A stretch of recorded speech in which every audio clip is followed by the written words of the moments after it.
science story, huh? These NYU scientists, I felt really right. But I was so And I just thought, well, I had figured it out It was that golden moment. because science was on my side.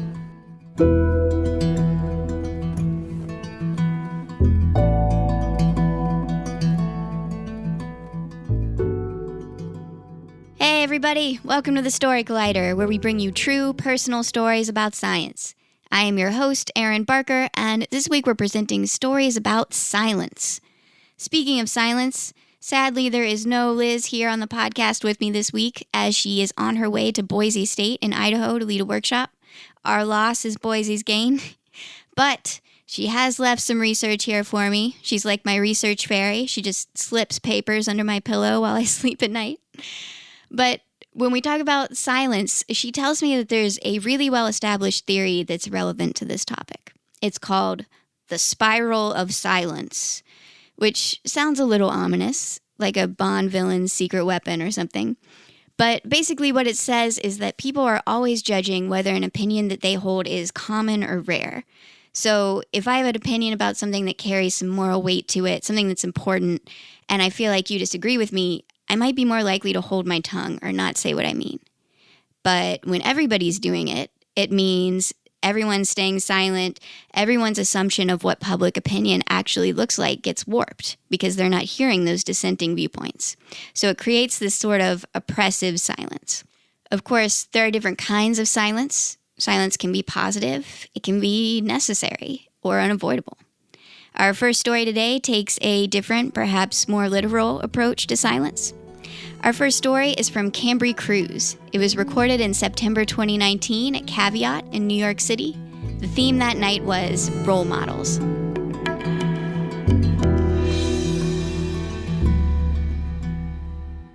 hey everybody, hello.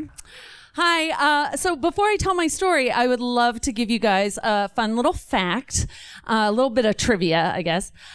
In prison, gum sells for $1 a stick. It's pretty impressive, right? Yeah. On the list of items that my dad, number 1133944, wanted me to smuggle into him in jail, gum seemed pretty harmless. He'd also asked for a needle and $100 bill. No, we'll stick with the gum. Thanks, Dad. No, my dad's prison is in Huntsville, Texas, and it's a lot less scary than I expected. Honestly, it looks like a junior high just wrapped in barbed wire. And everyone there is really friendly in that stereotypical Texas friendly way, you know? For example, there's this one guard who inspects me in my rental car when I go to visit, and he is straight out of Central Casting. He's pot-bellied, has a 10-gallon hat, cowboy boots, and a big white handlebar mustache. And he looks at my driver's license and he goes, New York City? Get a rope. Yeah, I know. He just made a joke about hanging me at a prison that's kind of famous for its executions. But he's really nice. He's really nice when he says it, and he's really slow. He is like just that Texas slow, but also he's wearing cowboy boots. Like, what would he do if somebody just busted through the gate? Like, really, what would he do? But I guess he figures that somebody would never be a girl in high heels from New York City, and she most definitely would not smuggle a jumbo pack of Wrigley's Juicy Fruit in the waistband of her slacks from Banana Republic. Not her, not me, of course. So he's inspecting me with his metal detecting wand, you know, and it screeches exactly where I've got the gum hidden. And I'm like, and I tense up, and he goes, oh, don't you worry, sugar. That's just your belt buckle. Not wearing a belt. Juicy Fruit, however, is wrapped in foil. Like, not something I'd considered, and apparently neither did he, because he's like, you have a nice visit with your daddy now, and he just sends me on in, and I'm like, all right, great, and I got the Juicy Fruit safely tucked away, and I go inside, and I wait for my dad to come into view, and when he does, my God, my breath is just taken away. It shocks me to see him hunched over and in pain. It looks like he can barely walk. I'm like, my God, what happened to him? He had mentioned a couple of prison fights, but this is not what I was expecting. He's like in just tremendous pain. And I don't want to have him see me upset. So I like put on a fake smile and I'm like, hi, Dad. He just concentrates on each and every painful step. And my heart just breaks. I think, God, I've let my dad rot alone in prison. And the feeling overwhelms me and the tears well up in my eyes and I start to cry. And that's when my dad stops, stands perfectly upright, and then starts dancing a jig. Ha ha, ha ha, ha ha. And he signs in sign language. Ha ha, see what happens if you don't visit me more? I'm an old man. And then he starts walking with his trademark strut, cockiness just dripping from every pore. Yeah. Steel bars, they can't cage charisma. My dad, who's in jail, is deaf and a prankster. So he got me. Yay, Dad. Good job. And I'm like, you jerk, and we give a big hug. And not a long one, no touching. And I'm like, oh, sorry. Oh, I can't hug my dad. Okay, so yes, my dad is deaf. But also his sisters are deaf. My mom is deaf. My mom's sister is deaf. Her parents, my aunts and uncles all her aunts and uncles, almost everyone on my mom's side of the family is deaf. And this usually prompts a lot of questions. So I will go ahead and answer the top 3 FAQs so we can just all stop thinking about them. Okay. 1, yes, I know sign language. 2, I know how to talk because I'm not deaf. And 3, nope, I don't know Braille. Sorry. That's a fun menu. I like all the little bumps and stuff, but I don't know. No, I don't know Braille. And another one, people do want to know that generational deafness on my mom's side of the family. Oh, is it hereditary? Well, that's actually quite rare. The statistic is 90% of deaf parents have hearing children and 90% of deaf children have hearing parents. So yeah, it's very rare. Yeah, do the math. It's like 10, a small anomaly. My mom's family is an anomaly. And then another one I hear all the time is like, oh my goodness. Oh, I'm so sorry. Your family is deaf. Oh, your whole family, even your mama too. Oh, bless your heart. I'm like, bless my heart. Bitch, I said they were deaf, not dead. Think about it for a second. You're a kid. Your parents don't know what you're doing. And the downside is what exactly? Yeah, our trailer was the place to hang out. We could listen to music as loud as we wanted, whenever we wanted. Sneaking out was walking out the front door. Bye, Mom. Bye, Dad. See you later. Sneaking back in, just as easy, as long as we didn't vibrate the trailer, which was up on stilts, or shine headlights in their face or something. They didn't know what we were up to. So anyway, so back in prison with my dad, we go out into the prison visiting yard, and I noticed my dad has a new tattoo. I'm like, where'd you get that?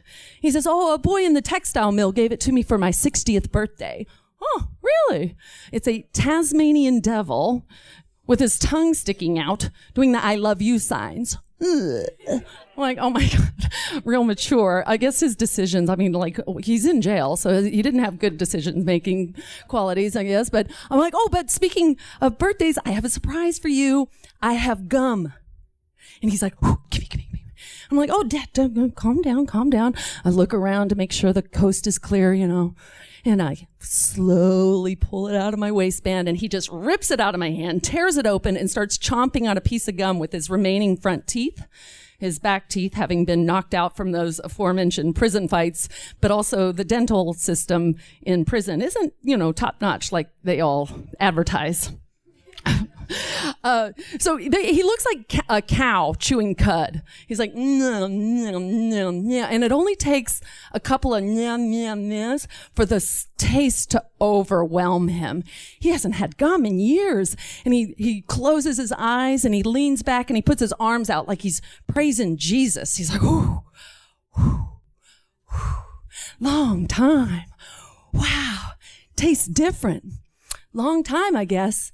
And then out of nowhere, just starts shoving sticks of gum in these secret pockets that he's cut in his shoes, right? His Converse sneakers, he's got little hidden pockets between the cushion and the soles of his shoes, and he's shoving stick after stick of gum. I'm like, Dad, what are you doing? He says, I can sell these for $1 a stick.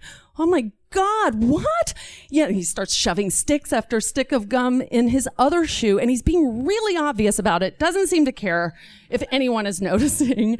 And I'm like, oh, that is why he'd wanted a jumbo pack. He specifically was like, jumbo, don't forget jumbo pack. I was like, she really likes his Wrigley's. I like he wanted a fresh piece every 30 minutes or something. I don't know. No, I'm a mule. That's what it is. I am a mule. And I'm freaking out. I notice, I look around to see if anybody has paid attention or seen what's going on. And that's when I notice this really big, beefy inmate to my left who's got a horrifying facial disfigurement. His part of his skull is missing. His eye is missing. His mouth is drooping and saliva drips out, and he has to mop it up with a handkerchief. And I'm like, oh my God, what happened to him? He says, oh, him? He killed his wife and his kids and then tried to kill himself, but it didn't work. Good man. Quiet. Quiet, says my deaf dad. And good? Well, it's all relative, you know? If the disfigured murderer is a good man in my dad's eyes, because if he isn't, I mean, well, what does that say about Dad? Judge not, lest ye be judged. It's kind of how you get by on the inside. And I'm really contemplating that, and I'm getting overwhelmed by the fact that I'm a mule and he's smuggling gum inside and this disfigured murderer and what's happening. And that's when I hear a loud shout from across the room, you! And it startles me. I flinch. My dad, being deaf, doesn't hear it, but he sees me flinch. He says, what's wrong? I said, I don't know. I heard someone scream. And that's when I hear it again. You! And I look across. It's a man in a beige suit, cowboy boots, cowboy hat, Texas. I recognize his face from the portrait on the wall. He's the warden. He's pissed. And he's looking at me? Or him? Him! You! Come here now! My dad gets up, saunters over like no big whoop. I'm like, what the hell is happening? My dad, the warden knows my dad is deaf, but he screams anyway, like that's gonna help. And he's like, what's in your mouth? My dad opens his mouth and shows him this wad of chewed gum on his tongue. And he's like, the warden, like he's gonna pop a gasket. Where did you get that? My dad, without hesitation, boop, points right to me. I'm like, oh my God, he's just ratted me out quicker than a wink. And, the warden makes him spit the gum out. And my dad comes over like, yeah, this happens every day. Just like junior high, you can't have gum in school. And I am freaking out. And the warden is boring. His eyes are just boring down at me. And so I just pretend like I'm deaf. I'm like, what's wrong? And my dad says, oh, you're not supposed to have gum. And I'm like, oh, sorry, I didn't know. Oh, fuck, get out of here. And so I've never really been in trouble in my life, and I'm shaking. I wish I were exaggerating. It was like this. And so I grab my Dr. Pepper, and I'm dribbling Dr. Pepper down the front of my shirt. And my dad's like, are you shaking? You scared? Pussy. For those in the side or listening to the podcast, imagine a horse vagina. That is the sign for pussy. Yes, I am shaking, and yes, I am scared, and yeah, I guess that makes me a pussy, but you know what else I am? Free. And I'm getting the F out of D. See ya, Dad. Good luck with that strip search you got coming. I'm getting out. And so I just like, bye, everybody. Bye. And I speed walk across the parking lot because you don't want to run in a prison, So I was just like, bye, gotta go, bye. And everyone's still just slow as molasses. Oh, bye. And I don't know what's going to happen with my dad in this strip search. And because he's deaf, I have to wait for a letter. And a few weeks later, I get a letter from Dad. Surprise! I still have the gum. I kept some for myself. I sold some others, and I paid off some debt. because he has debt in prison. He goes, next time, I want you to sneak in a Dairy Queen cheeseburger. Oh, yeah. Okay, sure. Where am I going to hide that? All right, thank you. That's my story. Thank you.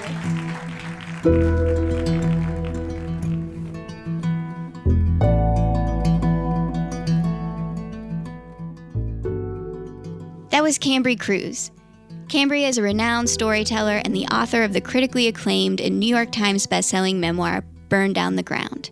She has performed on the Moth MainStage and Radio Hour, Women of Letters, Risk, and Mortified. In 2014, she opened Q.E.D, a performance venue meets community and learning center. With over 100 events per month ranging from comedy, storytelling, and music to classes like embroidery, cartooning, and writing, there is something for everyone. Since its opening, Q.E.D has been featured on the Jim Gaffigan Show, New York One, the New York and LA Times, and countless other media outlets. And in fact, Story Collider will be hosting a show at Q.E.D on October 18th as part of the Speak Up Rise Up Festival. If you're not familiar, Speak Up Rise Up is an annual storytelling festival here in New York that is focused on elevating underrepresented voices. We're super excited to be a part of it this year. We'd love to see you at our show, and I also recommend checking out the rest of the festival, which actually starts today on October 11th and takes place across the next 3 weekends. And there are so many amazing shows as part of this festival. You can go to speakupriseup.com to find out more, but I personally highly recommend 80 Minutes Around the World, which will be this Saturday at Caveat, hosted by the amazing Nestor Gomez and Angel Ling. But I highly recommend going to speakupriseup.com and checking out some of those shows. What's the best way to learn a new language? Immersion. But sometimes that's not in the cards.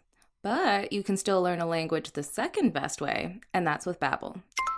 Now, I might only be 1 week into learning German with Babbel, but I'm so excited to start being able to speak German with my mom. With Babbel, you can learn everything you need to have real-world conversations, and all it takes is just 10 minutes a day. One study found that using Babbel for 15 hours is equivalent to a full semester at college, which is bonkers. But Babbel is conversation-based learning with science-backed cognitive tools like spaced repetition and interactive lessons created by real language teachers and voiced by real native speakers. So here's a special limited-time deal for our listeners. Right now, get up to 60% off your Babbel subscription, but only for our listeners at babbel.com/story. Get up to 60% off at babbel.com/story. Spelled BABBEL.com/story. Rules and restrictions may apply. Our next story today is from Kristine Lycke. It was recorded in December 2018 at the Mortimer B. Zuckerman Research Center Auditorium here in New York. This show is presented in collaboration with Memorial Sloan Kettering.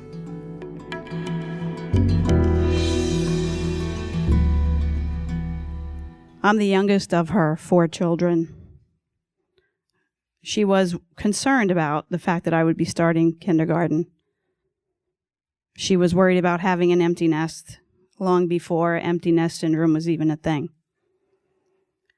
I remember as spring turned into summer, tension in the house started growing.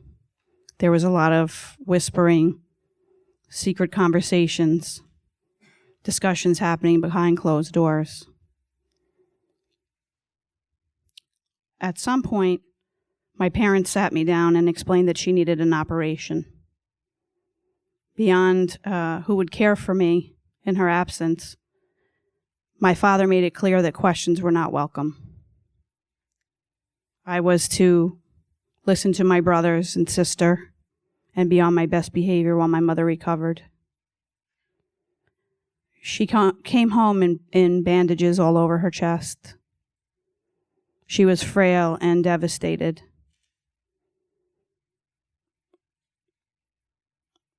One of the most vivid memories I have is of her sitting in the living room in the dark on the couch crying.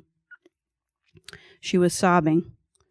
But when I asked her what was the matter, she would respond with, "I'm just sad that you're going to start school soon." Another memory I have is her being devastated over the fact that she couldn't take us school shopping. She was forced to ask my aunt to take her place. As I started kindergarten, my mother started treatment. That's what they called it then, treatment.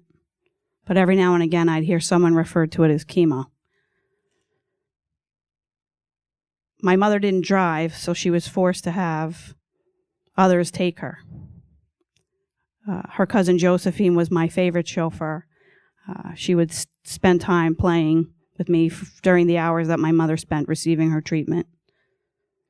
Promises of bagels and Happy Meals kept me on my best behavior. But other times it was my mother's sister who would take us, and she would just drop us off at the hospital, leaving me to sit outside in a hallway, waiting for my mother for those hours she was enduring treatment. The surgeries and the treatment, they were torture for my mother. The days following treatment, she was so sick. But like my mother, she did her very best to keep it to herself. But I knew something was terribly wrong. The surgeries and treatment, they were devastating for my mother, but what really destroyed her was gossip. She had found out that a nurse who was working in the local hospital where she was treated had shared information, private, intimate information regarding her treatment with people at a local fire department dinner where my parents had been once active. Almost overnight, my parents decided to sell their house and move down to Williamsburg, Virginia. It was a place they loved dearly. And I can only guess now a place where she could really escape the cancer.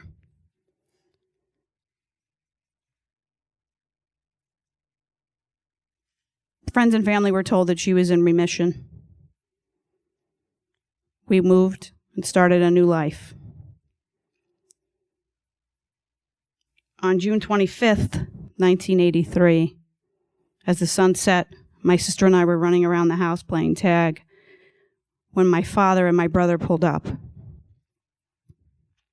We ran to them, and my father, not being able to connect eye to eye, kind of blurted out, "Your mother passed away this afternoon."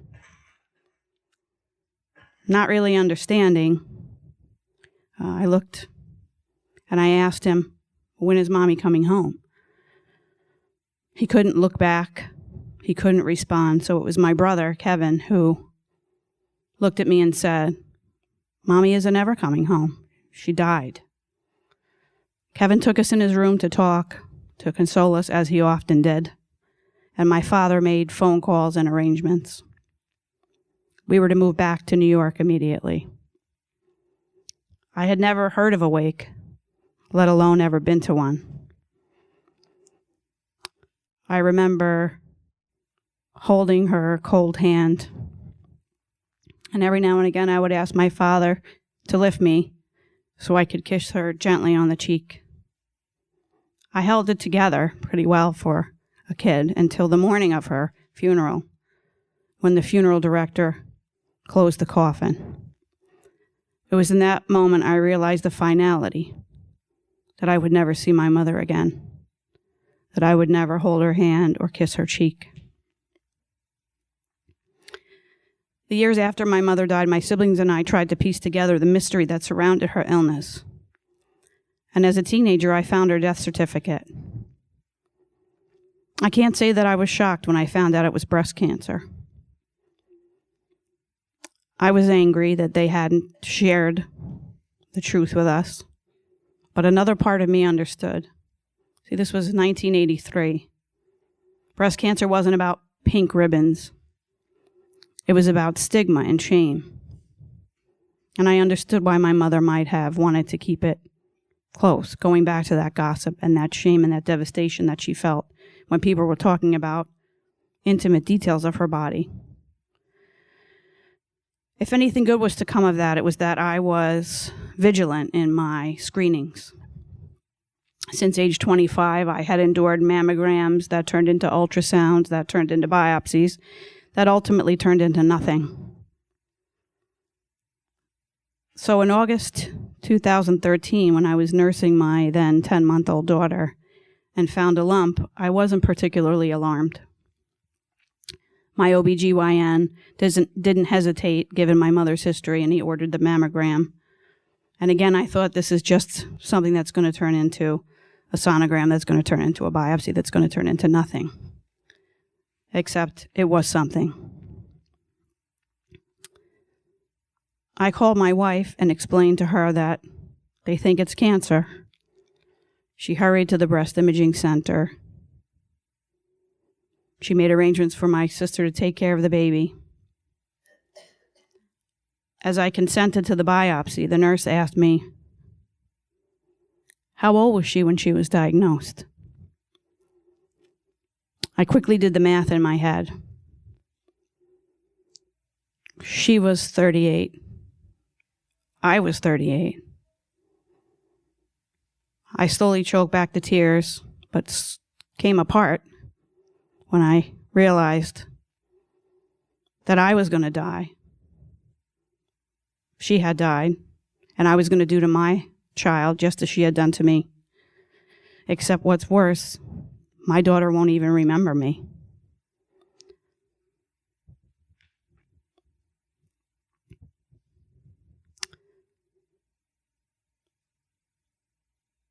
I remember waking up after surgery, and my surgeon, angel on earth, Alexandra here, was sitting at the bedside.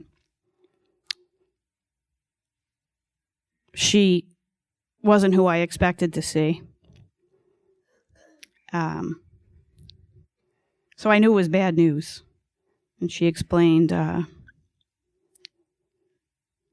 the cancer had spread from the breast to the lymph nodes. She reassured me that the prognosis was still the same. It was excellent, but that the treatment would change. I had already lost both breasts. Now I had to lose my hair. I endured 8 rounds of dose-dense chemotherapy and 33 rounds of radiation, multiple surgeries, and just to keep life interesting, an infection that landed me in the hospital for 5 days, which was probably the worst for me and my wife. I just want to mention that prior to surgery, I had found myself crying every day. The month between diagnosis and actual surgery is a living hell. You have this ticking time bomb in your chest and you just want it out. But I was a stay-at-home mom at the time with this young baby who I thought was going to be a head case because her mother kept crying. I reached out to one of the social workers at Sloan Kettering, and I explained to her, Roz Kleban, that I was afraid that I was causing great detrimental harm to my daughter. She assured me that Maddie would be just fine, that crying was okay, and that whether or not I cried, Maddie would know something was wrong with Mama anyway. Roz asked me, Kristine, what are you so afraid of? And I said, that I'm going to die. And she said, did anyone here say that you were going to die? Defensively, I shouted back, no.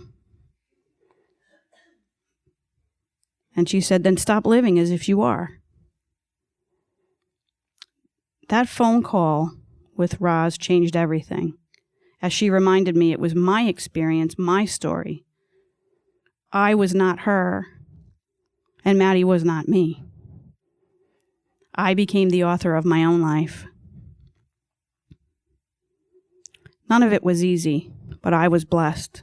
Blessed with a devoted wife, an amazing daughter, an extended family who cared for us. And part of that extended family was everyone we encountered here at MSK.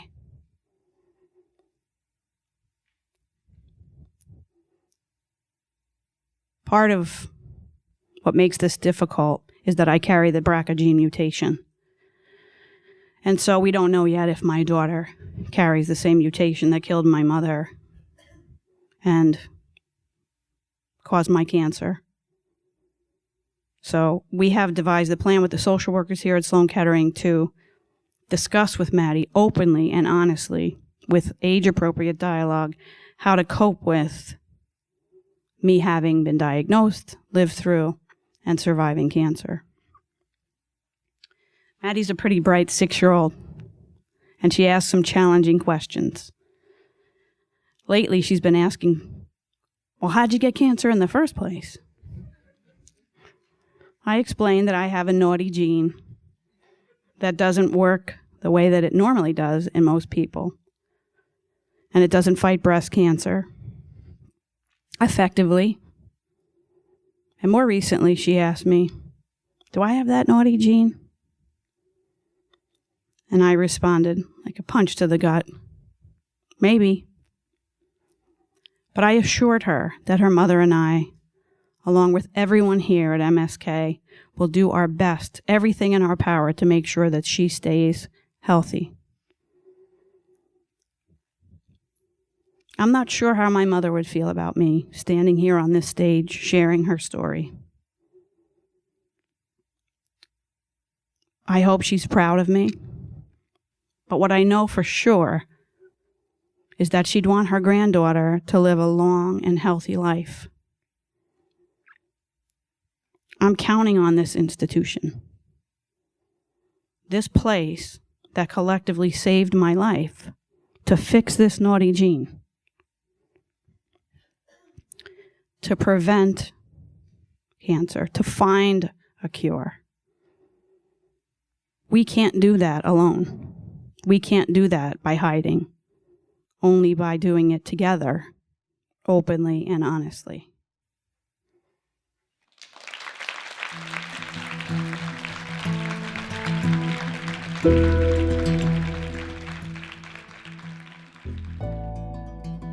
That was Kristine Lycke. Kristine is a daughter, mother, survivor, and warrior. She holds an honors bachelor's degree in applied psychology from Farmingdale State College, which she received along with the 2017 SUNY Chancellor's Award for Student Excellence, just 3 years after completing treatment for stage 3 invasive ductal carcinoma. Cancer has always been a part of Kristine's life, as we heard, and wanting to give back to the facility that saved her life, Kristine works as a patient care coordinator at Memorial Sloan Kettering Cancer Center. When she's not working, Kristine enjoys spending time with her wife and learning far more about My Little Pony than she ever thought possible from their 6-year-old daughter. And just a reminder, October is Breast Cancer Awareness Month, so I want to give a shout out to Kristine for that. It's something that's definitely close to my heart as the daughter of a breast cancer survivor myself.